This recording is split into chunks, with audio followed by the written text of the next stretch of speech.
welcome to another edition of Maximum Growth Live. I'm one of your hosts, Jay Ruane, CEO of Firm Flex, your social media marketing agency for lawyers, as well as managing partner, I guess, for Ruane Attorneys, a civil rights and criminal defense firm here in Connecticut.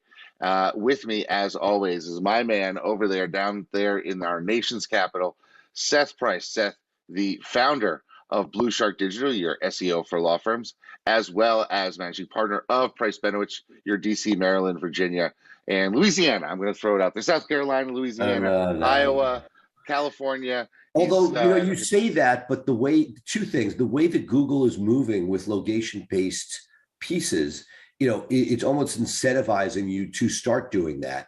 And that, absolutely. And that one of the issues that inside baseball, I know most people in here don't care, but one of the issues that SEO companies are struggling with is when people started with exclusivity and said, I want exclusivity for a market, it was like, oh, well, it's the same as the TV market. But now the guy who's running in Connecticut says, oh, I want a Manhattan office. And the guy in Manhattan wants to have Jersey offices. And all of a sudden the maps start to blend and where offices are. So in one sense, they don't want you to have virtual offices because then this would become just silly. You'd call up Regis and have like 2,000 offices.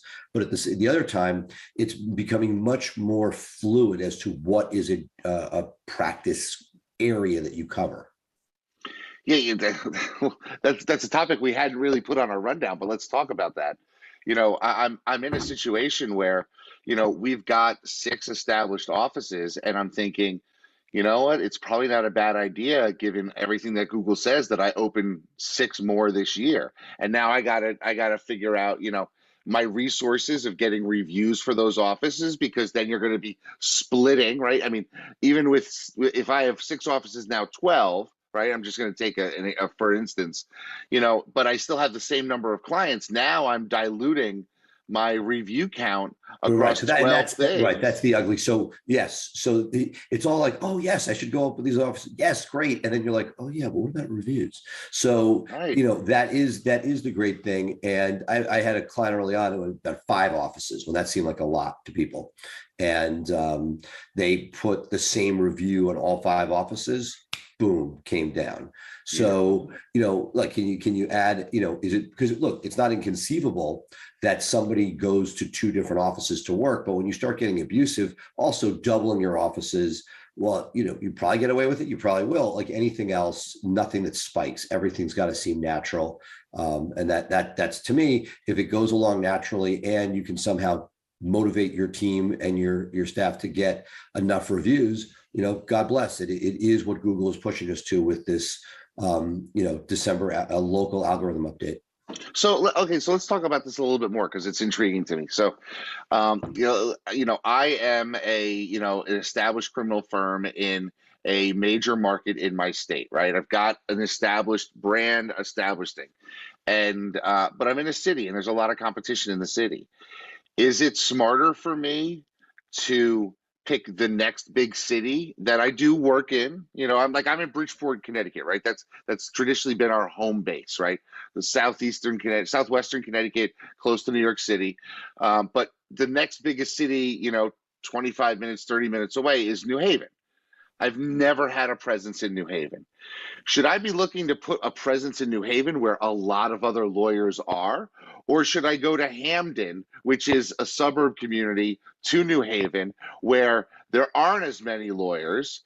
The rentals are cheaper. I mean, I could probably buy a office condo for $100,000. That's cheap, but I could buy something there, have the asset, rather than finding office space in New Haven, which would probably cost me, couple $1,000, probably $10,000, $12,000 a year, So these are all the considerations that we have to make. So what's the smart move? Is it go to the major center, go to the suburbs? Right.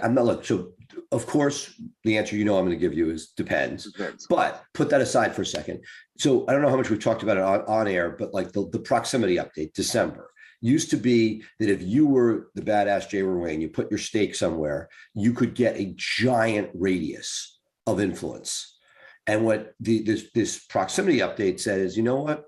If Jay Ruane is here, but there is a meager but significant competitor between you and the person searching, that person is going to get love and you won't if you're further away. How it assesses out how large the radius is going to end up being. Right now, the radius has shrunk, and that's hurt major players. So the first thing is thinking about where your quote unquote pin on the map is, your GMB address, and where the people searching are and how much. As Nalini always talks about, and she was a trooper, we'll talk about NTL in a minute, goes to NTL over 8 months pregnant, how'd they let her fly? I'm still not sure, but did a kick-ass job in the Sunday masterclass. You used to be able to say, where's pizza near me? Google is essentially saying they're getting rid of near me when you search for DUI attorney, for example, right? So all of a sudden, how we look at where search come from changes. Your question specifically, I almost say go big or go home, meaning if you're going into a major area with competition, with people with dozens or hundreds of reviews, are you going to make that effort? If you're going to make that effort, it's not just about buying, it's not just about renting the space, but are you going to find a space? Are you going to get reviews for it? Are you going to put the SEO effort behind that location so that Google sees this as a real thing? Because if you just put the pin on the map there, it's not going to do you a lot of good if they're established players with age, prominence, and reviews. However, if you do go to a place that you're buying your asset for cheap and there's not a lot of people, you could pick up geography. The question is, how many eyeballs will that pin on the map bring you? And that's why I said it depends. We are constantly looking at Blue Shark, looking at clients and saying, it's almost like Moneyball. Where do you get the most eyeballs for the least resources? And if everybody there has single digit reviews and there's decent population, that pin could get you ROI pretty quickly versus saying, you know what, this is my future, 2022, we're going to build this one out. And say, even though the guys there have 60, 80, and 90 reviews, we're going to have 100 reviews in the next 18 months and make a real push there. Fine, but you really need to allocate resources appropriately. And you realistically, as I say this, you can hear this, you can't do 6 of those in a year. Right. That's the issue. So when you say, I want to expand, do you want to make yourself feel good with a large number or with more that take less resources to effectuate? Yeah, and it's a challenging idea because obviously we all want to grow, but when Google does something like their proximity update in December, it really sort of you and I had talked in October, November. What's our plan for 2022, right? And then December rolls out, and now things have to change. So it's one of these things where you almost can't predict what is going to happen a year from now. You have to be doing 4-month chunks. Ironically, Jay, this is something we've been preparing for a long time. This was why you've heard me for as long as we've been doing the show talk about the multi office strategy. Like we've seen this coming. So this was not one of these, oh my God, I can't believe it happened. This kind of made sense based on everything they've been pushing towards. It's interesting. Speaking of reviews, just quick before we get to NTL. I had the opportunity to consult with an attorney for some special education stuff for one of my kids this week because we just had some questions and I know he's a leader in the space in the area. So I wanted to get some questions answered before we even approached the school and said, hey, we're thinking about this. What can we do? And his first question is, how do you get so many reviews? So obviously he's number one, he's following me. And number two, he's checking up regularly because he sees my review growth. And when I told him I have somebody whose sole job it is to get reviews and track my clients and make sure that they're done, and I got 5 new reviews yesterday for some closed cases, I realized, boy, that is a heck of an investment. If you can make that investment in somebody whose job it is to get you reviews, that is going to be money well spent right now. Absolutely. We've had that, as trials and tribulations talked about on the show. We've had our intake group, CMT, we call it, do it. They get too busy as they grow. They forget about it. I just talked about this at NCL. We had a digital masterclass, and one of my sections that I spoke on was reviews. And I think one of the things, NCL, missed the Lowe's. The Lowe's is this amazing property in South Beach. They moved to the Fontainebleau, the iconic Miami location that my grandparents used to hang out at. I miss the South Beach and the way that conference National Trial is one of my favorite of the year. What the smaller hotel, I think, makes it easier for little guys. When I showed up there, not knowing the scene 11, 12 years ago, whatever it was, in a small venue, everybody talks to you. The biggest players come over and you learn from these guys who have done amazing things. I spent a bunch of time with Chad Dudley, what he's done at Dudley DeBosier down in Baton Rouge, New Orleans, is just incredible. And you lose some of that when it's all over the place. So, but the digital masterclass was awesome. We had panels, we had stuff talking about reviews. One of the things, we talked about all the best practices, but it is sweat equity. And what my point is, if the owner of the firm, the managing partner, isn't on that, it's sort of like intake. If you ignore that, it's at your peril, because the odds of it being done right and consistently might be good for a couple of weeks, and then your person falls off their meds. And if I've seen anything, the people we've had doing reviews for us over time, there's a huge pop at the beginning, but there's a half-life of like 6 months of effort, 5-6 months. If you do that day in and day out, I almost feel like, you want the institutional knowledge of somebody to keep going, but I think there may be something where it's a 4-month, 5-month hire, and then you get the next person because there's a burnout from it. And we've seen that people start amazing, and then it falls. And to the final piece, even at Blue Shark, we're always looking at, like, is there a widget? And you see, there's no shortage of softwares where you put your information in and it texts and emails and does all that stuff. The problem we're seeing is that gets if you're lucky, a 2% yield. So unless with your ticket practice, great, but most people don't have that. So, okay, what do you do to get that up? And that is the human touch, which, I'll go full ADHD on you. Brian Benavidez, who ran Price Benowitz and the intake. I was about to make that move. I was going to ask you about that. So he's made the move, and we are very close. Sort of did a sort of a informational launch, or talk. Friends and family talking at NTL about Black Orchid Staffing Solutions and what the idea of training people intensely from overseas to do things.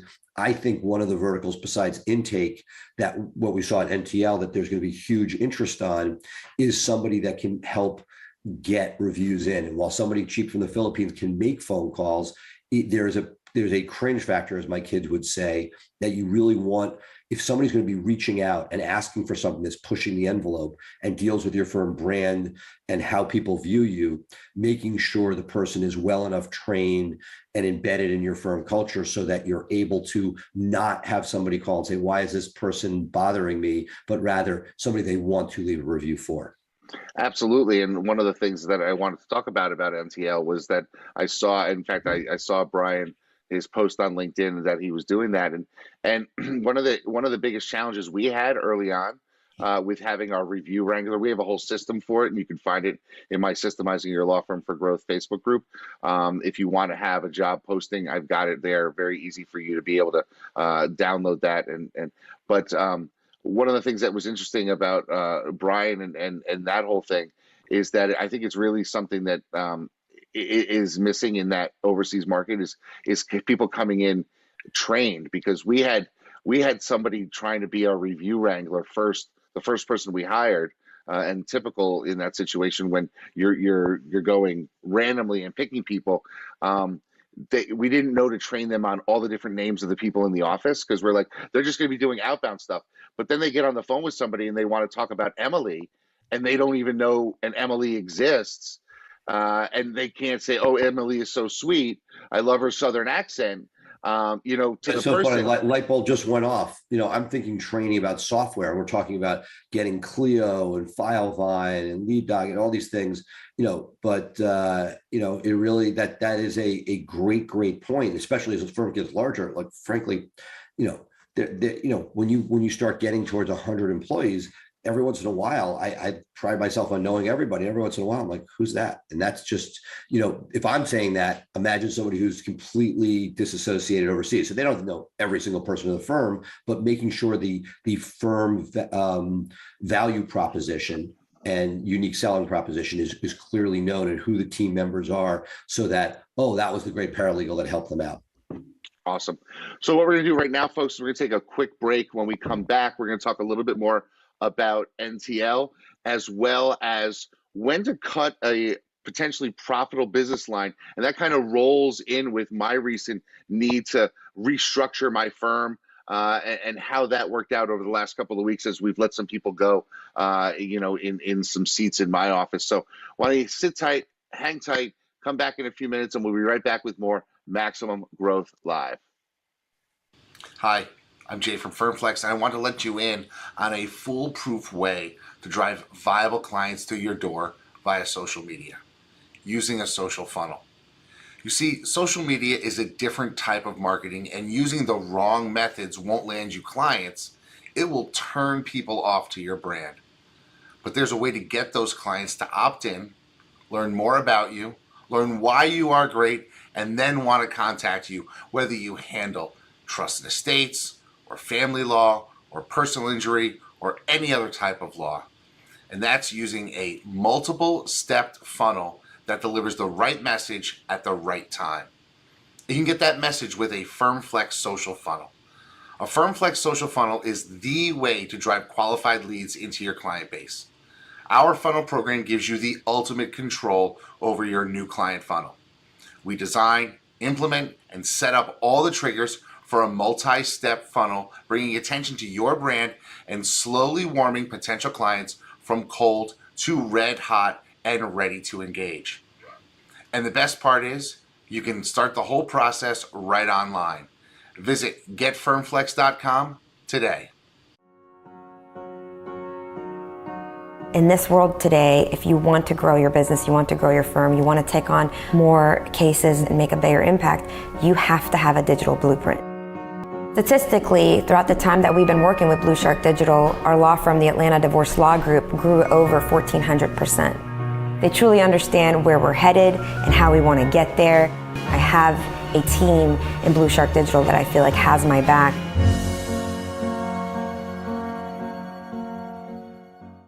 And we're back. And folks, what I want to do right now is talk a little bit about changes in the office, because as you grow your firm, as you sort of, expand your operations, there's going to come a time where people come into your team and then leave your team. And it could be not necessarily, acrimonious when people leave. It could be, because you've outgrown their particular needs or their particular skill set. I remember, that Elon Musk story where his personal assistant he told his personal assistant to take a month off. And when that personal assistant came back, he let her go because he needed more. She was like, she could do everything. I never liked that story. There's something in that whole story. Like there are people, we've seen people in the legal space write books and they tell stories, and I'm like, I don't buy that, but okay. Okay. So anyway, in my own operation, in the last 10 days, we've had some turnover in that we've had 2 people exit our firm.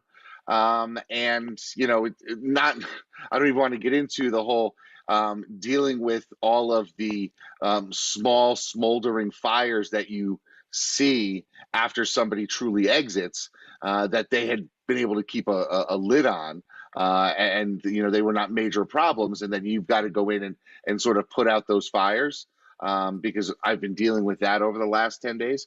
But one of the things that really came up that I hadn't really given much thought to, because as the owner, as the boss, you're always charging forward, is that there is definitely an impact on coworkers that you may not necessarily be aware of because of existing relationships between coworkers. And if you take one out of the mix, there's a huge issue. And as I've grown and sort of thought, and now have 2 companies to, see this from, it is. And on the law firm side, I think that with rare exceptions, we've just we've kicked the can too long on many things, but that we've made those decisions generally. Is this person performing and or a cancer, and made decisions solely on that. Something that I've seen David Brenton at Blue Shark do. Again, non-law firms have many issues, but one of the issues they don't have is many of the law firm legacy issues. And so it's a younger, more homogeneous crowd generally, but that there have been many times when I saw somebody who was not performing by management's own explanation, and I was like, why don't we just get rid of them? And that the culture, the interpersonal workings don't always allow for that, which is such an incredible extra piece to the puzzle, which isn't just, is somebody performing? Do they have to come out that? And there are a lot of people in the business world that will tell you, just rip it out. And they, there is a school of thought for that, but that if everything is culture, and culture eats everything for breakfast, and all these catchphrases that are out there, which are true, is that there is a balance between making sure that you're not upsetting the internal apple cart. And we've seen stuff where there's a person, in one of the organizations that was really unstable, doing crazy off the chart, law enforcement should be notified type stuff. And that when the decision was made, there was still not a clear cut push this person out because of relationships with other people. Yeah, it's interesting, and I had to have a conversation with a senior attorney in our office in the last week, who was very upset about a decision that we had made to let somebody go, and I don't know if this lawyer came to us saying, I wanna know your why. And that opens up a whole other area of, Dan Schwartz will tell law. us, right? Yeah, Right? exactly. Like, what can you say about the book or will what tell should you. you say? No, understood. And look, how many times over your career have you terminated people? Hopefully not a lot. And the book, Dan Schwartz, our employment lawyer, friend of the show, comes on and will say, the answer is nothing. We're going in a different direction. And it can become, I've seen this where people get very, very upset, but that's the right way to do it. So that's with the person who may be terminated. Now the question is, how do you deal with the people around them? Right. Like, how much do you let them know as to, the reasons behind it? And I have sort of a different approach than many when it comes to running my firm. I think of the firm itself as a living, breathing organism. And my job is to protect the organism and make sure that it continues to grow.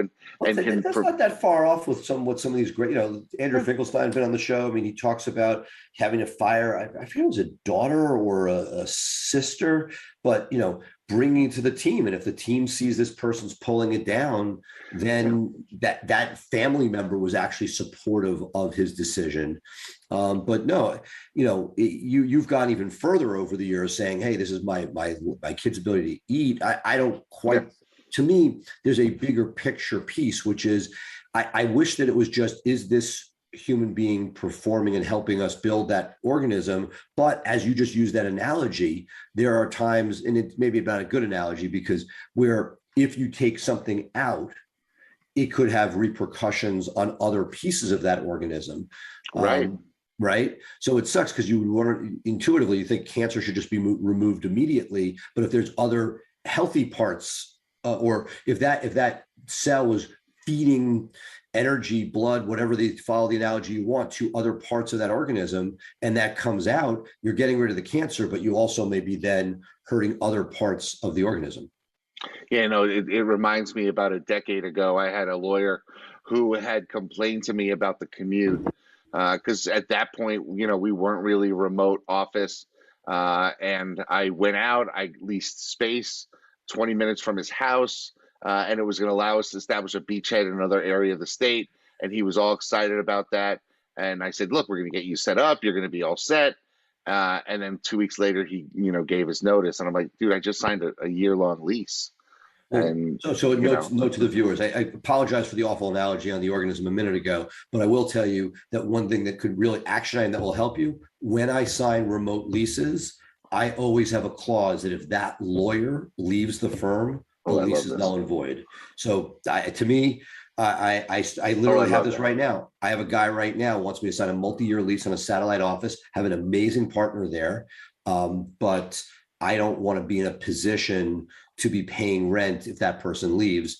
And so we've actually now think of 3 leases, at least maybe 4, that I have where I'm not obligated. So, anyway, daily dollar short. I love that. I'm gonna get that language from you. And there's no special language. It's like, Senora, exits. we're At out. least I this, mean, oh, that's it's great stuff. That right there, folks. That right there is something that you should think about, because I've been on the tail end of some lease obligations that I really wish I wasn't on, and boy, that could have saved me some bucks a decade ago. And God, I think about all the money that I've lost over the years in just bad decisions and bad timing and that type well, of but you're thing. always bad decisions. You make the best decision at the time, Right. No, and you yeah, do but I your mean, best. I hindsight's mean, 2020. I mean, that's what I'm saying. I'm saying, boy, I wish if I knew then what I know now, I wouldn't have made so that decision. so next week, I know we got to go, but next week I want to talk a little bit about practice areas. We talked about curtailing things during COVID. Less is more, and I want to talk about when is profitable not enough. When is it? Hey, I should be focusing and getting economies of scale in the areas that are getting traction. For me, I always, I like the example throwing spaghetti at the wall. You throw spaghetti at the wall, but once you see some sticks, but much more sticking over there, is it time for some consolidation? Yeah, and I think that really comes down to sort of our own egos in that, I can't be a master of every type of case law, every type of case that could possibly come in. So let's talk about that. Let's dig deep into that, because I think, when we start to talk to people who've cut out practice areas, it may initially feel like you're losing something, but 18 months, 36 months down the line, you may feel that you've gained a lot more. And especially in our audience of people who are looking to, run it like a business so that they can exit or have the personal life that I want. I think that's a great conversation. Okay, folks, so that's going to do it for us this week here on Maximum Growth Live. Of course, if you want to catch up with us, you can catch up with us wherever podcasts are heard, on Apple Podcasts, on Google Podcasts. I'm not going to talk about any other podcasting platform because that's all in the news right now. But if you want to catch up with us, you can take us on the go every week live here. You can watch us at 3 p.m. Eastern, 12 p.m. Pacific on our Facebook pages, as well as streamed into many of the professional groups that lawyers have online on Facebook. One of the other things that you can do is you can catch up with Seth's Law Firm Insider, and that's on his YouTube channel. We didn't really talk about my YouTube, but for the people who don't know, I had gotten my channel suspended. I was 7.5 days later, I was able to get it restored, and now we've downloaded every single video that I've ever created, so I have that as a backup. I hate to use this as this wrap up on a non, for the audience will not be as excited, but that breast cancer nonprofit, Facebook suspended, sent you a ping. Can you put your team on that and see if we can get those guys back? Absolutely. Let me get on that. So, and then if you want to join my systems, if you want to know a little bit more about how to post a job for a review wrangler, is what we call it in our office. One of those job postings is actually in my Systemizing Your Law Firm for Growth Facebook group. So you can join the group. We're up to like 1,100 members in a year. Which is pretty impressive if you ask me. I'm posting stuff, and the Blue Shark team actually gave us a 4-part video series that's posting every day over the next 4 days about how to optimize your Google Business Profile listing, and how to set one up, optimize it, and then how to interpret the insights, which that's the last video that's coming. But man, that is some really, really good stuff, Seth. So kudos to your team who put that together. They did a kick-ass job. But for that, it was going to do it for us now. As always, tune in next week, and bye for now.